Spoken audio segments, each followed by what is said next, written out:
Hello everyone, welcome to Sanjay Suman classes. आज हम लोग देखेंगे how to crack SSC constable GD 2022। तो स्टाफ सिलेक्शन कमीशन के द्वारा कांस्टेबल पोस्ट के लिए जो है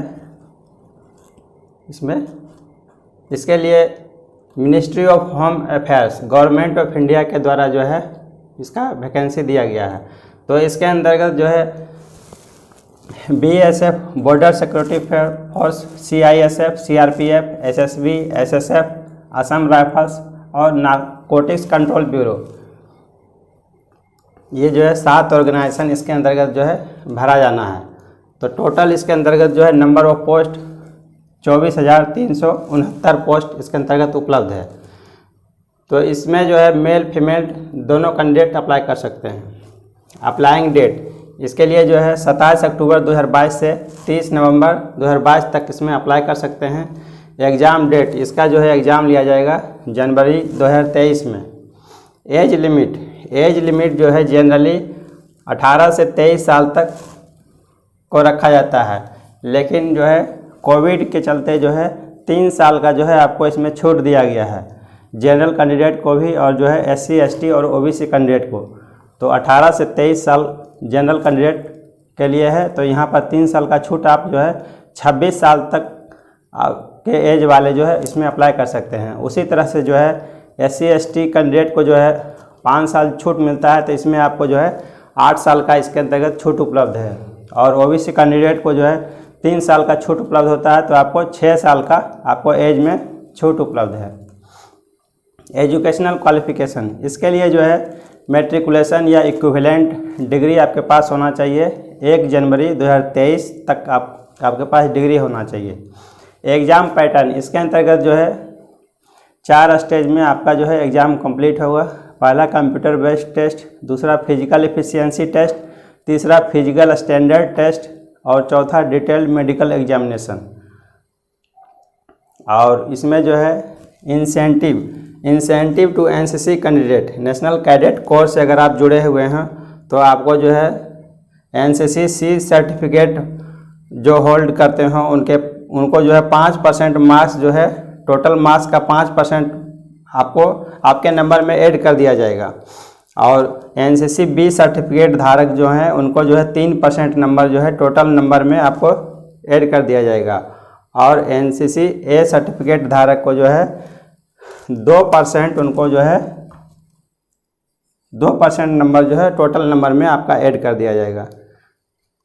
एक सर्विसमैन के लिए जो है इसमें 10% सीट जो है रिजर्व है एक सर्विसमैन कैंडिडेट के लिए। इसका एग्ज़ाम पैटर्न जो है कंप्यूटर बेस्ड टेस्ट आपको होगा। इसमें जो है 4 सब्जेक्ट होगा, 60 मिनट का आपको 1 घंटे का एग्ज़ाम होगा। रीजनिंग जो है आपका जो है 20 क्वेश्चंस रहेगा 40 मार्क्स का। एक क्वेश्चन आपका 2 मार्क्स का हो गया। जनरल नॉलेज 20 क्वेश्चंस रहेगा 40 मार्क्स का। और एलिमेंट्री मैथ ये भी 20 क्वेश्चंस 40 मार्क्स का। और इंग्लिश या हिंदी इसमें से जो है आप इंग्लिश या हिंदी सेलेक्ट कर सकते हैं, या तो हिंदी इंग्लिश बना सकते हैं या फिर हिंदी। तो इसके अंतर्गत जो है 20 क्वेश्चंस आपको 40 मार्क्स का रहेगा। तो टोटल आपका जो है 80 क्वेश्चंस हो गया 160 मार्क्स का। और एग्ज़ाम ड्यूरेशन आपका 60 मिनट का रहेगा। तो नेगेटिव मार्किंग इसमें जो है आपको 0.5 मार्क्स जो है आपको नेगेटिव मार्किंग इसमें रखा गया है। तो बुक्स इसके लिए कौन कौन सा बुक्स पढ़ना चाहिए, तो इसमें रीजनिंग के लिए जो है एक रीजनिंग 360 बाय उपकार प्रकाशन का आता है। इसमें जो है आपको वर्बल और नॉन वर्बल दोनों प्रकार का जो है इसमें रीजनिंग कवर किया गया है। और मैथ के लिए जो है RS अग्रवाल का बुक बना सकते हैं। ये मैथ का one of the best book है। और इंग्लिश या हिंदी के लिए जो है जो लोग इंग्लिश या हिंदी सेलेक्ट करेंगे उनके लिए पहला तो any standard grammar book of Hindi या इंग्लिश का जो है कोई भी एक स्टैंडर्ड ग्रामर बुक पढ़ लें। उसमें जो है 12th क्लास लेवल का आपका होना चाहिए। दूसरा, जो लोग इंग्लिश सेलेक्ट करेंगे तो उनको जो है इंग्लिश में जो है आपको कॉमन एरर से रिलेटेड सवाल इसमें ज़्यादा पूछा जाता है। तो आपको जो है आपको एक बुक और पढ़ने का ज़रूरत है। इसमें correct your common error in English by उपकार प्रकाशन। इसमें जो है इंग्लिश में जितना भी प्रकार का कॉमन एरर से रिलेटेड या फिर ग्रामेटिकल एरर से रिलेटेड सवाल पूछा जाता है वो इस बुक में कवर किया गया है। इस पर आप प्रैक्टिस कर सकते हैं।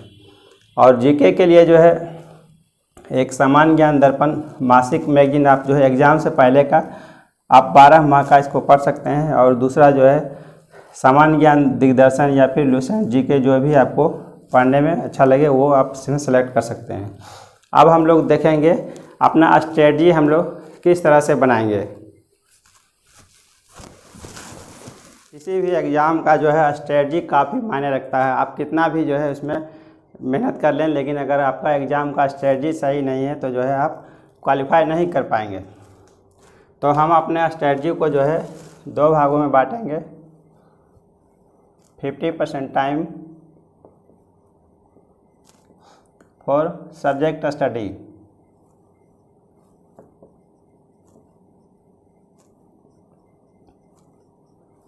और 50% टाइम फॉर सेल्फ असेसमेंट, जिसे हम लोग आत्म मूल्यांकन कहते हैं। तो ये जो है 50% टाइम आपका जो है सब्जेक्ट स्टडी के लिए और 50% टाइम फॉर सेल्फ असेसमेंट के लिए। तो पहले देखते हैं हम लोग सब्जेक्ट स्टडी। तो इसके लिए select 1 book for each subject.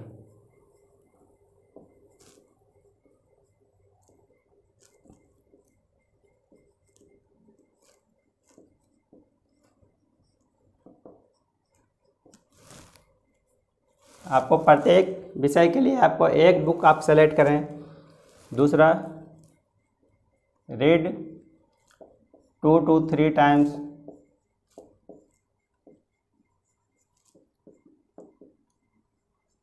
Same book.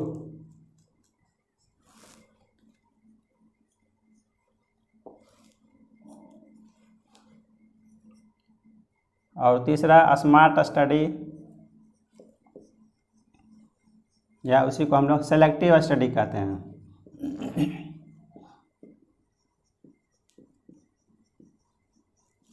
तो पहला काम आपको करना है, select 1 book for each subject. प्रत्येक सब्जेक्ट के लिए आप जो है जो सबसे अच्छा आपको पढ़ने में लगे वो एक बुक आप सेलेक्ट कीजिए। तो एक ही साथ जो है 3 से 4 बुक आपको रखने का ज़रूरत नहीं है। Read 2 to 3 times same book. एक ही बुक को जो है आपको कम से कम 2 से 3 बार आपको पढ़ना चाहिए। और तीसरा, स्मार्ट स्टडी या सेलेक्टिव स्टडी करना है। आपका जितना भी सिलेबस कवर किया गया है उसको पूरा करना है, ना कि आपको जो है पूरा बुक ख़त्म करने का ज़रूरत नहीं है। जितना भी आपका सिलेबस में दिया गया है वो टॉपिक पढ़िए और उतना आपको पूरा कंप्लीट करना है। तो ये तो 3 आपका रूल हो गया इसके लिए, सब्जेक्ट स्टडी के लिए। ये पार्ट अगर आपका कंप्लीट हो जाता है तो उसके बाद हम लोग आते हैं सेल्फ असेसमेंट के लिए, आत्म मूल्यांकन के लिए। तो हम अपना आत्म मूल्यांकन कैसे करेंगे? तो इसके लिए जो है पहले आप प्रीवियस ईयर का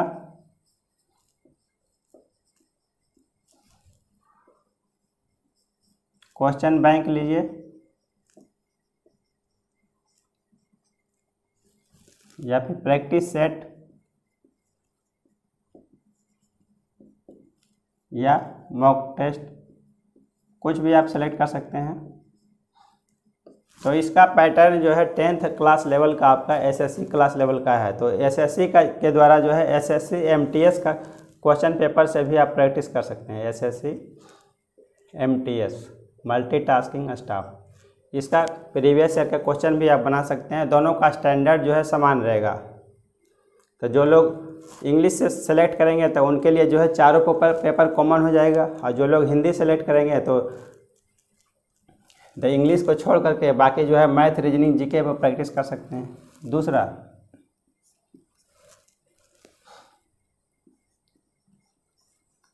डेली 2 मॉक टेस्ट आपको देना है।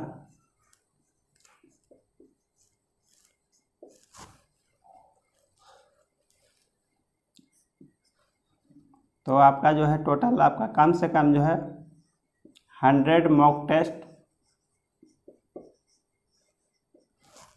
बिफोर द एग्ज़ाम, एग्ज़ाम से पहले तक जो है 100 मॉक टेस्ट कंप्लीट करेंगे। इससे आपका जो है डेली मॉक टेस्ट देने से आपका पहला बेनिफिट होगा स्पीड, दूसरा एक्यूरेसी,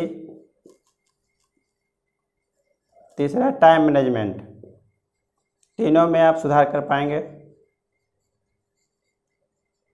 तो पहला नंबर तो डेली मॉक टेस्ट देने से आपका जो है सवाल बनाने का स्पीड बढ़ जाएगा, आप कम समय में जो है ज़्यादा से ज़्यादा सवाल को सॉल्व करेंगे। दूसरा एक्यूरेसी, इसमें जो है 0.5 मार्क्स जो है निगेटिव मार्किंग है, तो इसमें जो है आपको ज़्यादा से ज़्यादा क्वेश्चन सही करना है और कम से कम आपका निगेटिव में जाना है, तो आपको इसमें ज़्यादा से ज़्यादा एक्यूरेसी बढ़ाने की ज़रूरत है।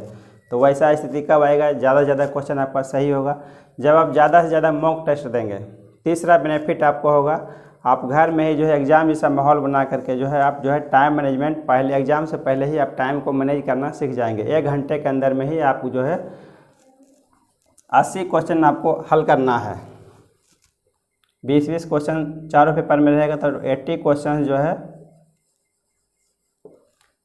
60 मिनट में आपको 80 क्वेश्चन सोल्व करना है। तो एक क्वेश्चन के लिए आपको 1 मिनट का भी टाइम नहीं मिल रहा है। तो इसीलिए आपको जो है टाइम मैनेजमेंट पहले से ही आपको बेहतर करने का ज़रूरत है। तो उसके बाद मॉक टेस्ट देने के बाद जो है आपका जो है उसके बाद जो है टेस्ट एनालिसिस करना है। एक मॉक टेस्ट देंगे तो उसके बाद जो है आपका उसमें राइट, रॉन्ग, करेक्ट, तो जितना भी आपका क्वेश्चन रॉन्ग हो रहा है उसको जो है एक बार आपको पूरा उसका एनालिसिस करना है कि आपका जो है किस वजह से गलत हुआ, वरना जो है सिर्फ टेस्ट दे देने से आप छोड़ देंगे तो जो है उससे आपको टेस्ट का मॉक टेस्ट का बेनिफिट नहीं मिल पाएगा। तो टेस्ट देने के बाद जो है आपका स्कोर करेक्ट रॉन्ग वो तो चेक कर लेंगे, उसके बाद आप जो है टेस्ट एनालिसिस करेंगे। जितना आपका जो है पूरा क्वेश्चन का एक से लेकर के पूरा आपको लास्ट तक में पूरा एनालिसिस को करना है। तो इसीलिए जो है आपका सब्जेक्ट स्टडी के लिए जितना ये टाइम देते हैं 50% टाइम, तो जो है आपको सेल्फ असेसमेंट के लिए भी आपको 50% टाइम इसमें देने का ज़रूरत है। तो जितना बेनिफिट आपको जो है सब्जेक्ट स्टडी से मिलता है उससे ज़्यादा बेनिफिट आपको इस पार्ट से आपको मिलेगा, सेल्फ असेसमेंट, आत्ममूल्यांकन से। तो जो लोग कंप्यूटर से फैमिलियर नहीं है पहले ही जो है ऑनलाइन टेस्ट का भी बेनिफिट ले सकते हैं। बहुत सारा वेबसाइट जो है ऑनलाइन टेस्ट भी उपलब्ध कराता है, तो आप पहले से जुड़ करके जो है आप उस पर प्रैक्टिस कर सकते हैं। तो इसमें जो है क्वालिफाई करने के लिए कम से कम आप जो है 70% स्कोर करते हैं तो आप जो है आसानी से इसमें क्वालिफाई कर जाएंगे। Thank you for watching.